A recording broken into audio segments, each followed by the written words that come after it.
ਸੋ ਹੁਣ ਇਹ ਕਹਿੰਦਾ ਕਿ ਰਜਿਸਟ੍ਰੇਸ਼ਨ ਜਿਹੜੀ ਕਰਨੀ ਕਿੱਦਾਂ ਹੈਗੀ ਆ। ਮਾਈ USCIS ਅਕਾਊਂਟ ਇੱਕ ਖੋਲਣਾ ਤੁਸੀਂ। ਠੀਕ ਹੈ। ਇਹਦੀ ਵੈਬਸਾਈਟ ਹੈਗੀ ਆ my.uscis.gov। ਉੱਥੇ ਜਾ ਕੇ ਤੁਸੀਂ ਆਪਣਾ ਅਕਾਊਂਟ ਬਣਾਉਣਾ, ਠੀਕ ਹੈ।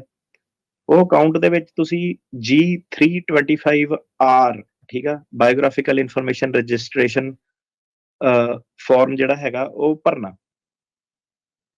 ਸੋ myuscis.gov ਤੇ ਜਾ ਕੇ ਤੁਸੀਂ ਆਪਣਾ ਜਿਹੜਾ G325R ਜਿਹੜਾ ਫਾਰਮ ਉਹ ਕੰਪਲੀਟ ਕਰਨਾ।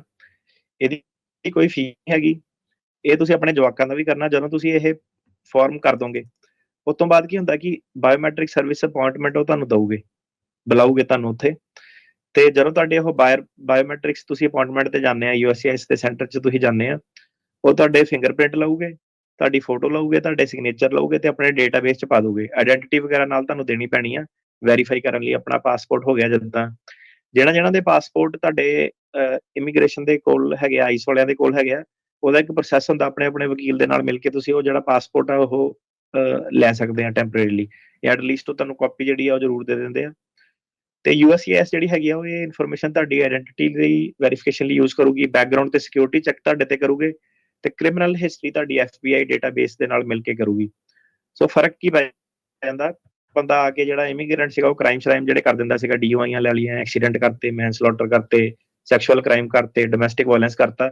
ਸੋ ਹੁਣ ਕੀ ਆ ਕਿ ਜਦੋਂ ਤੁਸੀਂ ਇਹ ਅਕਾਊਂਟ 'ਚ ਬਣਾਇਆ ਤੇ 30 ਦਿਨਾਂ ਦੇ ਅੰਦਰ ਇਹਨਾਂ ਨੇ, ਜਦੋਂ ਇਹ ਰੂਲ ਪਾਸ ਹੋ ਗਿਆ, ਉਹ ਵੀ ਤੁਹਾਨੂੰ ਡੇਟ ਦੱਸਾਂਗੇ, ਤੇ ਇਹ ਤੁਸੀਂ ਫਾਰਮ ਆਪ ਹੀ ਭਰਨਾ। ਤੁਹਾਨੂੰ ਉਹਨਾਂ ਨੇ ਫਿੰਗਰਪ੍ਰਿੰਟ ਲਈ ਬੁਲਾਉਣਾ। ਜੇ ਤੁਸੀਂ ਨਾ ਗਏ ਤਾਂ ਪ੍ਰੋਬਲਮ ਆ, ਜੇ ਤੁਸੀਂ ਗਏ ਤੇ ਕ੍ਰਿਮੀਨਲ ਰਿਕਾਰਡ ਨਿਕਲੇ ਤੇ ਤਾਂ ਪ੍ਰੋਬਲਮ ਆ। ਉਹਦੇ ਵਿੱਚ ਕਈ ਜਿਹੜੇ ਲੇਕਨ ਰਾਈਲੀ ਐਕਟ ਦੇ ਥੱਲੇ ਕਈ ਕ੍ਰਾਈਮ ਤਾਂ ਜਿਹੜੇ ਹੈਗੇ ਉਹਨਾਂ ਨੇ ਸਿੱਧੇ ਮੈਂਡੇਟਰੀ ਡਿਟੈਂਸ਼ਨ ਜਿਹੜੀ ਰੱਖੀ ਹੋਈ ਹੈ ਕਿ ਇਹਨਾਂ ਨੂੰ ਫੜੋ ਤੇ ਜੇਲ੍ਹ ਦੇ ਵਿੱਚ ਪਾਓ, ਠੀਕ ਆ। ਤੇ SBI ਉਹਨਾਂ ਨੇ ਕਿਹਾ ਕਿ ਜਿਹੜਾ ਹੁਣ ਕ੍ਰਿਮੀਨਲ ਹਿਸਟਰੀ ਚੈੱਕ ਜਿਹੜਾ ਸਾਰਾ ਕਰਕੇ ਉਹਨਾਂ ਨੇ ਤੁਹਾਡੇ ਸਿਸਟਮ ਦੇ ਵਿੱਚ ਤੁਹਾਡੇ ਪ੍ਰੋਫਾਈਲ 'ਚ ਪਾ ਦੇਣੀ ਆ। ਤੇ ਤੁਹਾਨੂੰ ਜਿਹੜਾ ਹੀ ਅਪਾਇੰਟਮੈਂਟ ਨੋਟਿਸ ਆਉਣਾ, ਡੇਟ, ਟਾਈਮ ਤੇ ਲੋਕੇਸ਼ਨ, ਬਾਇਓਮੈਟ੍ਰਿਕ ਅਪਾਇੰਟਮੈਂਟ ਤੁਹਾਡੀ ਕਿੱਦਾਂ ਹੋਣੀ ਆ। ਇੱਕ ਵਾਰੀ ਜਦੋਂ ਤੁਸੀਂ ਇਹ ਸਾਰੀਆਂ ਕਾਰਵਾਈਆਂ ਪੂਰੀਆਂ ਜਿਹੜੀਆਂ ਕਰ ਰਹੀਆਂ, ਤੇ ਫਿਰ ਤੁਹਾਨੂੰ ਉਸ ਤੋਂ ਬਾਅਦ ਜਿਹੜੀ ਇਮੀਗ੍ਰੇਸ਼ਨ ਇੱਕ ਪ੍ਰੂਫ ਆਫ ਏਲੀਅਨ ਰਜਿਸਟ੍ਰੇਸ਼ਨ ਜਿਹੜੀ ਉਹ ਇਸ਼ੂ ਕਰੂਗੀ। ਇਹ ਜਿਹੜਾ ਪ੍ਰੂਫ ਆਫ ਏਲੀਅਨ ਰਜਿਸਟ੍ਰੇਸ਼ਨ ਹੈਗਾ, ਜਿੱਦਾਂ ਤੁਹਾਡਾ ਏਲੀਅਨ ਨੰਬਰ ਹੁੰਦਾ ਉਦਾਂ ਦਾ ਹੀ ਇਹ ਇੱਕ ਜਿਹੜਾ ਡਾਕੂਮੈਂਟ ਹੈਗਾ। ਇਹ ਜਿਹੜਾ ਪ੍ਰੂਫ ਹੈਗਾ ਤੁਸੀਂ ਆਪਣੇ MyUSCIS ਦੇ ਅਕਾਊਂਟ ਦੇ ਵਿੱਚ ਜਾ ਕੇ ਤੁਸੀਂ ਡਾਊਨਲੋਡ ਜਿਹੜੇ ਕਰ ਸਕਦੇ ਆ। ਜਿਹੜੇ ਲੋਕਾਂ ਨੂੰ ਹੁਣ ਕੰਪਿਊਟਰ ਨਹੀਂ ਵਰਤਣਾ ਆਉਂਦਾ, ਠੀਕ ਆ, ਕਾਫੀ ਸਾਰੇ ਲੋਕਾਂ ਨੂੰ ਆਪਣੇ ਕੰਪਿਊਟਰ ਨਹੀਂ ਵਰਤਣਾ ਆਉਂਦਾ, ਉਹ ਆਪਣਾ ਕੋਈ ਸੱਜਣ ਮਿੱਤਰ ਲੱਭੋ ਜਿਹਨੂੰ ਕੰਪਿਊਟਰ ਵਰਤਣਾ ਜਿਹੜਾ ਆਉਂਦਾ। ਇਹਦੇ ਵਿੱਚ ਤੁਹਾਨੂੰ ਕੋਈ ਇਹ ਨਹੀਂ ਕਿ ਪੈਰਾਲੀਗਲ ਪੂਰਾਲੀਗਲ ਲੱਭਣ ਦੀ ਲੋੜ ਪੈਣੀ ਆ, ਪੈਸੇ ਖਰਚ ਕਰਨ ਦੀ ਲੋੜ ਪੈਣੀ ਆ।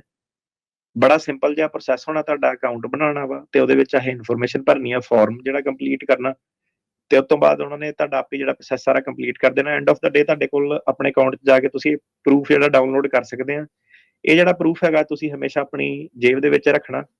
ਜਿੱਦਾਂ ਤੁਹਾਨੂੰ ਪਹਿਲਾਂ ਹੀ ਦੱਸਿਆ ਕਿ ਜਿਹਨਾਂ ਨੇ ਜਿਹੜੇ ਪੁਰਾਣੇ ਲੋਕ ਵੀ ਜਿਹੜੇ ਹੈਗੇ ਆ ਸਾਰੇ, ਉਹਨਾਂ ਨੂੰ ਵੀ ਇਹ ਕਹਿੰਦੇ ਆ ਕਿ ਆਪਣੇ ਜਿਹੜੇ ਕੰਪਲੀਟ ਫਾਰਮ ਜਿਹੜੇ ਕਰਨੇ ਪੈਣੇ ਆ।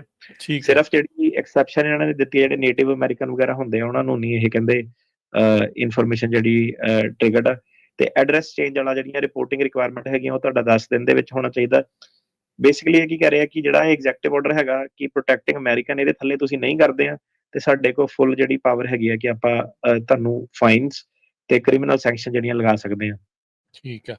ਸੋ 325R ਜਿਹੜਾ ਇਹ ਫਾਰਮ ਆ ਉਸ ਨੂੰ ਜਿਹੜਾ ਇਹ ਕਰਨਾ ਆ MyUSCIS ਜਿਹੜਾ ਉੱਤੇ ਅਕਾਊਂਟ ਬਣਾ ਕੇ ਉਹਨੂੰ ਭਰ ਕੇ ਫਿਰ ਜਦੋਂ ਵੀ ਤੁਹਾਡੀ ਉਹ ਫਿੰਗਰਪ੍ਰਿੰਟ ਦੀ ਵਾਰੀ ਆਉਂਦੀ ਆ ਤੇ ਉਹ ਤੁਸੀਂ ਕਰੋ। ਸੋ ਬੇਸਿਕਲੀ ਅਟਾਰਨੀ ਟੇਰ ਕਹਿਣਾ ਜੀ, ਜਿਹੜੀਆਂ ਆਪਾਂ ਗੱਲਾਂ ਸੁਣਦੇ ਸੀਗੇ ਨੈਸ਼ਨਲ ਰਜਿਸਟਰੀ ਬਣਾਉਣ ਵਾਲੀ ਗੱਲ, ਤਕਰੀਬਨ ਉਹੀ ਗੱਲ ਹੋ ਗਈ ਵੀ ਸਾਰਿਆਂ ਦੀ ਇੱਕ ਰਜਿਸਟਰੀ ਹੋਈ ਬਣ ਰਹੀ ਆ। ਹਾਂਜੀ, ਨਾਲੇ ਵਧੀਆ ਗੱਲ ਆ ਕਿਉਂਕਿ ਹੁਣ ਤੁਸੀਂ ਦੇਖੋ ਗੈਂਗਸਟਰ ਕ੍ਰਿਮੀਨਲ ਕਈ ਤਰ੍ਹਾਂ ਦੇ ਲੋਕ ਜਿਹੜੇ ਆਏ ਆ। ਹੁਣ FBI 'ਚ ਜਿਹੜਾ ਸੀਗਾ ਕਿਉਂ ਨਹੀਂ ਕਰਨਾ ਚਾਹੀਦਾ, ਬਿਲਕੁਲ ਕਰਨਾ ਚਾਹੀਦਾ ਕਿ ਗਲਤ ਬੰਦਾ ਜਿਹੜਾ ਹੈਗਾ ਉਹਨੂੰ ਸੈਪਰੇਟ ਕਰਨ, ਠੀਕ ਆ, ਕਿਹੜਾ ਬੰਦਾ ਕੰਮ ਕਰਨ ਆਇਆ, ਕਿਹੜਾ ਇੱਥੇ ਆਪਣੇ ਗੈਂਗ ਵਧਾਉਣ ਆਇਆ, ਤੇ ਉਹ ਚੀਜ਼ਾਂ ਜਿਹੜੀਆਂ ਉਧਰਲੇ ਪਾਸੇ ਨੂੰ ਇਹ ਜਾ ਰਹੇ ਆ ਤੇ ਅਗਲੇ ਨੇ ਆਪਣੀ ਜਿਹੜੀ ਕੰਟਰੀ ਆ ਉਹ ਸਿਕਿਉਰ ਕਰਨੀ ਆ ਜਿੱਦਾਂ ਪਹਿਲਾਂ ਸੀਗੀ। ਜੀ। ਸੋ ਫਿਰ ਇੱਕ ਵਾਰੀ ਦੱਸਦੇ ਜਾਈਏ, ਇਹ ਜਿਹੜਾ ਇੰਟਰੀਮ ਰੂਲ ਆ ਇਹ ਆ ਰਿਹਾ ਆ, ਇਹਦੇ ਵਿੱਚ ਜਿਹੜੀ ਏਲੀਅਨ ਰਜਿਸਟ੍ਰੇਸ਼ਨ ਦੀ ਚਰਚਾ ਪਿਛਲੇ 2 ਵੀਕ ਤੋਂ ਚੱਲੀ ਸੀ। 14 ਸਾਲ ਤੋਂ ਘੱਟ ਵਾਲੇ ਤੇ 14 ਸਾਲ ਤੋਂ ਵੱਧ ਵਾਲਿਆਂ ਦੇ ਲਈ ਸਾਰੀਆਂ ਜਿਹੜੀਆਂ ਤੁਹਾਨੂੰ ਉਹਦੇ ਵਿੱਚ ਦੱਸ ਦਿੱਤੀਆਂ ਵੀ ਕਿੱਥੇ ਜਾ ਕੇ ਤੁਸੀਂ ਇਹ ਆਪਣਾ ਅਕਾਊਂਟ ਬਣਾਉਣਾ, ਕਿੱਥੇ ਰਜਿਸਟ੍ਰੇਸ਼ਨ ਕਰਕੇ ਤੇ ਇਹਦੀ ਜਿਹੜੀ ਫਿਜ਼ੀਕਲ ਕਾਪੀ ਆ ਆਪਣੇ ਕੋਲ ਜਿਹੜੀ ਉਹ ਰੱਖਣੀ ਆ। ਜੇ ਤੁਸੀਂ ਨਹੀਂ ਕਰਦੇ ਤਾਂ ਵੀ ਫਸਦੇ ਆ, ਤੇ ਜੇ ਕਰਕੇ ਤੁਸੀਂ ਆਪਣੇ ਕੋਲ ਨਹੀਂ ਰੱਖਦੇ ਤਾਂ ਵੀ ਤੁਹਾਨੂੰ ਜੁਰਮਾਨਾ ਹੋ ਸਕਦਾ ਆ। ਐਡਰੈਸ ਨਾ ਚੇਂਜ ਕਰਨ ਦੇ ਉੱਤੇ 10 ਦਿਨਾਂ ਦੇ ਵਿੱਚ ਉਹ ਨਾ ਕਰਨ ਦੇ ਉੱਤੇ, ਤੇ ਜੇ ਉਸ ਤੋਂ ਬਾਅਦ 'ਚ ਜੇ ਕਿਤੇ ਬਾਈ ਚਾਂਸ ਉਹਨਾਂ ਦੇ ਹੱਥੇ ਲੱਗ ਜਾਂਦੇ ਆ ਤਾਂ ਉਹ ਡਿਪੋਰਟੇਬਲ ਅਫੈਂਸ ਉਹਨਾਂ ਨੇ ਇੱਕ ਹਿਸਾਬ ਦੇ ਨਾਲ ਉਹ ਬਣਾ ਦਿੱਤਾ ਆ। ਸੋ ਇਹ ਸਾਰੀਆਂ ਚੀਜ਼ਾਂ ਜਿਹੜੀਆਂ ਆ ਤੁਸੀਂ ਧਿਆਨ ਰੱਖੋ। ਆਪਣੀ ਐਡਰੈਸਿਸ ਵਗੈਰਾ ਆ ਉਹ ਸਾਰੇ ਜਾਣੇ ਪਲੀਜ਼ ਅਪ ਟੂ ਡੇਟ ਕਰੋ। ਅੱਛਾ, ਇੱਕ ਸਵਾਲ ਆਉਂਦਾ ਵੀ ਜਿਨ੍ਹਾਂ ਦਾ ਕੇਸ ਵਗੈਰਾ